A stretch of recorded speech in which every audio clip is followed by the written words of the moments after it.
Hello everyone, Can Do 2 here with another video on a visit to the Sesame Street Firehouse.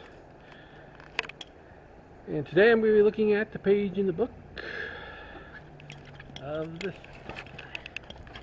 Okay, we're going to be examining this. Some of the tools they were using in this picture. Let's see, now the first one, the fireman using a pole on a ladder. Okay, hopefully this thing will focus, but unfortunately, nope. Well, let's just read it. The firefighter needs lots of special equipment to help them fight fires, said the chief.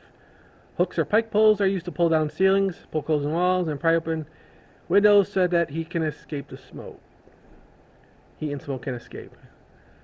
The other one up top is, we also use a fire axe to chop or smash windows or chop down locked doors.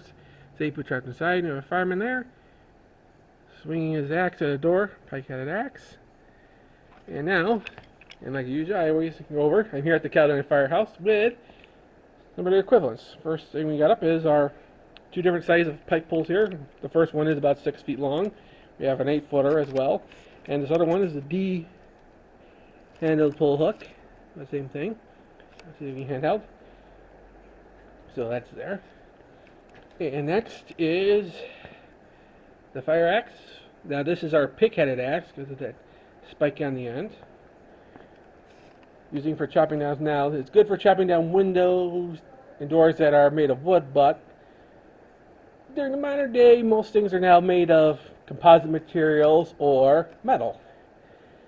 Now you can probably smash a metal door all day long. It's probably going to take you a while to get through it if you're in a hurry. So what do? Well, oh crap.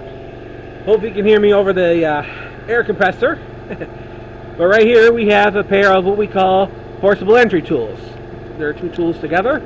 We have an axe, again, a flat-headed axe this time, and this silver thing next to it is what we call either a pro tool or a Hooligan bar. Of course, when you look at the spelling, you might say Hooligan bar, but oh well. Anyway, it has a fork piece on the end. There's a pike and a kind of a wedge. I'll just take these apart real quick. Velcro.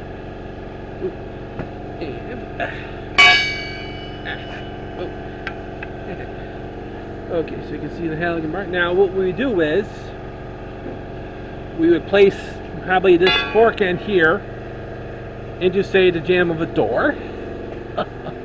Actually, I just happen to have a door. Just wandering over. So, if I was saying, trying to, obviously this door didn't have a window. I would basically have jam this into the door jamb, and then I would have a fireman standing on the other end here, and he would hit the back end of that, and this would force this into the door jamb. Hopefully we could pop it open also, or I could take the spike end of that, and I could pop that into, say, the side of the door, and then I could just use this as a lever and hopefully pop the door open. So there's our forcible entry tool, pike axe, and our two pike poles.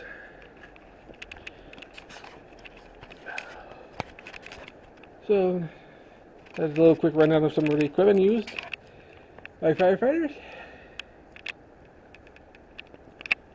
And one thing I probably should mention, obviously, when the fireman is breaking down the door and windows, one of the things you often want to do is control that. Because, well, if you break open the door, if you open the door or keep the window open or smash it, it's going to probably introduce oxygen to that fire. Now, a fire that starts with oxygen, if you look at, remember, if you've ever been taught the fire triangle, heat, oxygen, and fuel, and something to fuel to burn. If you take away that one part of that triangle, the fire will usually go out. So if you can limit that fire's oxygen, it might burn itself out on its own. Now, obviously, you don't want to introduce.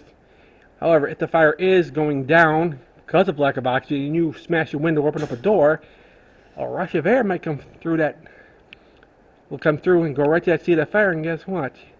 You might have what the firemen call a backdraft effect, and it is not pretty if it does happen. Unfortunately, it might be a little too violent for the children watching, so I'm not going to go into that, but Once again, this has been another installment of a visit to the Sesame Street Firehouse. Thank you, everybody. Be safe, and I'll be back with another video soon.